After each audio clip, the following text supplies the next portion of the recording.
श्रीमद् भगवतर रचयिता जगन्नाथ दास।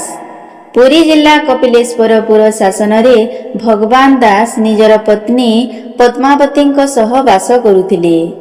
वंश परंपरा क्रमे भगवान दास श्री मंदिर रे पुराण पंडा रूप रे कार्य करुथिले। सबु थाई मध्य उभय स्वामी स्त्री मध्य सुख न थाए, कारण बहु दिन धरी तांकर शून्य कोल पूरण होई नथिला। तथापि उभयंकर मनरे दृढ़ विश्वास थिला, निश्चय जगन्नाथ तांकर दुख दूर करिवे। 1487 मसीहा भाद्रव मास शुक्ल अष्टमी बुधवार दिन पद्मावती गर्भरु जन्म नेला एक सुंदर शिशु। जगन्नाथଙ୍କ कृपारु शिशुटीए पाइथिबारु पितामाता तांकर नाम रखिथिले जगन्नाथ। पितामातांकर स्नेह और श्रद्धारे जगन्नाथଙ୍କର बाल्य जीवन अतिबाहित होइथिला। 4 वर्ष बयस पिता भगवान दास जगन्नाथଙ୍କର कर्णवेद और विद्यारंभ करिथिले। खूब कम बयस जगन्नाथ रामायण, महाभारत और भागवतर टीका मान अध्ययन करी ज्ञान अर्जन करिथिले एवं वेद वेदांत कंठस्थ करिथिले। 16 वर्ष बयस जगन्नाथ निजर पितांकु हराई बसिले। परिवार भरण पोषण पाई निजर कौलिक वृत्ति को अवलंबन करी जगन्नाथ श्री मंदिर रे भागवत पाठ करिवार सुजोग पाइथिले एवं आजीवन ब्रह्मचारी रही मातांकर सेवा करिबाकु लागिले। से समय रे संस्कृत पुराण शास्त्र केवल संस्कृतज्ञ विद्वान और पुराण पंडांक मुख निसृत चर्चार विषय थिला। तेणु जिज्ञासु श्रोता माने मंदिर रे भक्तांक मुखरु भागवत स्मरण करुथिले।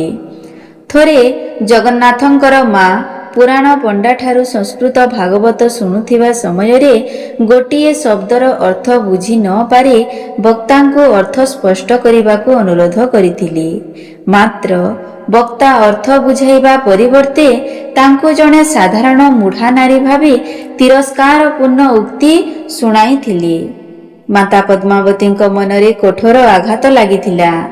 एतादृश घटना बोली जगन्नाथଙ୍କ मनरे तीव्र प्रतिक्रिया सृष्टि कला।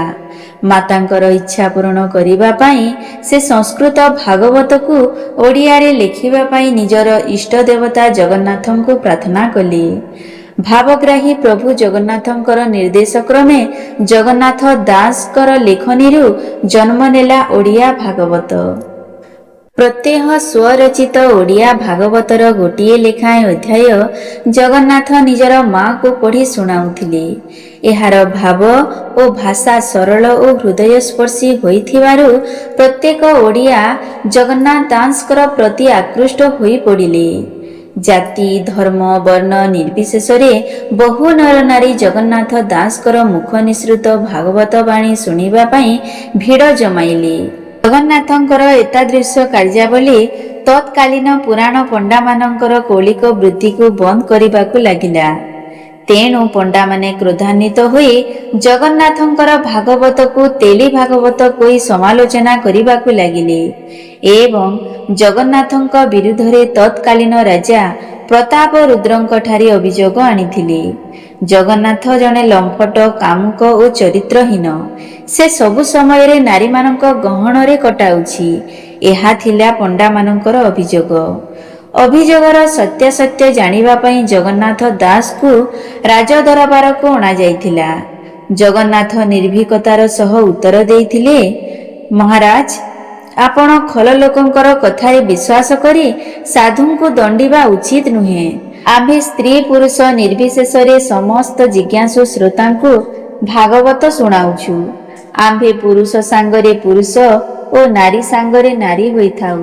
जगन्नाथंकर एपरी मंतव्य रे राजा क्रोधान्वित होई तांको कारागार रे रखिबा पई निर्देश देइथिले एवं कहिथिले, तुमे तुमर कहिबा अनुଯାयी जदि पुरुष रूप परिवर्ते नारी रूप देखाई पारिबो तेबे तुमे मुक्ति पाइबो, ता नहेले तुमको आजीवन कारागार मध्य रहिबाकु पड़िबो। रुद्ध कारागार मध्य जगन्नाथ दास निजर इष्टदेव प्रभु जगन्नाथंकु प्रार्थना करी निजर मन कथा जणाइले, जहा कि सीए निजे भागवतरे वर्णना करिसंती।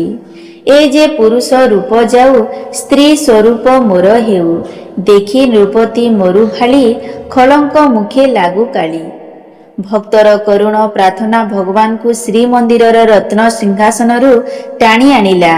ପ୍ରଭୁ ଜଗନ୍ନାଥ ସ୍ୱୟଂ ନିଜେ ବନ୍ଦୀଗୃହରେ ଦାସଙ୍କ ପାଖରେ ଯାଇ ଆଶ୍ୱାସନା ଦେଇ କହିଲେ, ତାହା ଜାଣିଲେ ଭଗବାନ ଯେ ପ୍ରଭୁ ଭକତ ଜୀବନ। ବିଜୟ କଲେ ଭାବଗ୍ରାହୀ ଦାସଙ୍କ ପାରୁଷରେ ଯାଇ, ଅଭୟ ପାଦ ଆନନ୍ଦରେ ଲଦିଲେ ସେବକ ଉପରେ। ବୋଇଲେ ବାଞ୍ଛା ସିଦ୍ଧ ହେଉ ପୁରୁଷ ତନୁ ତୋର ଯାଉ, ହେଉ କାମିନୀ ତନୁ ପ୍ରାୟ ରାଜା ଛାରଙ୍କୁ କିମ୍ପା ଭୟ। ପରଦିନ ରାଜା ବନ୍ଦୀଗୃହରେ ଯାଇ ଦେଖନ୍ତି ପୁରୁଷ ଜଗନ୍ନାଥ ଦାସ ପ୍ରକୃତରେ ଜଣେ ନାରୀ ହୋଇ ଯାଇଛନ୍ତି। ରାଜା ମର୍ମେ ମର୍ମେ ଅନୁଭବ କଲେ ଯେ ପ୍ରକୃତରେ ଜଗନ୍ନାଥ ଜଣେ ସାଧାରଣ ବ୍ୟକ୍ତି ନୁହନ୍ତି, ସେ ସମସ୍ତ ଦେବୀ ଶକ୍ତିର ଅଧିକାରୀ, ଜଣେ ଅବତାର ପୁରୁଷ। ରାଜା ନିଜର ଭୁଲ ପାଇଁ ଜଗନ୍ନାଥଙ୍କ ଠାରେ କ୍ଷମା ମାଗିଲେ। ଏକାଧାରରେ ସନ୍ଥ, କବି ଓ ଭକ୍ତ ରୂପେ ପରିଚିତ ଜଗନ୍ନାଥ ଦାସ ନିଜର ଜୀବନର ପ୍ରତ୍ୟେକ ମୁହୂର୍ତ୍ତ ପ୍ରଭୁ ଜଗନ୍ନାଥଙ୍କ ଆରାଧନାରେ ନିୟୋଜିତ କରିଥିଲେ। 1457 ମସିହା ମାଘ ଶୁକ୍ଳ ସପ୍ତମୀ ଦିନ ହରିନାମ ସ୍ମରଣ କରୁ କରୁ ପାର୍ଥିବ ଶରୀର ତ୍ୟାଗ କରି ଗୋଳକ ଧାମ ପ୍ରାପ୍ତ କରିଥିଲେ।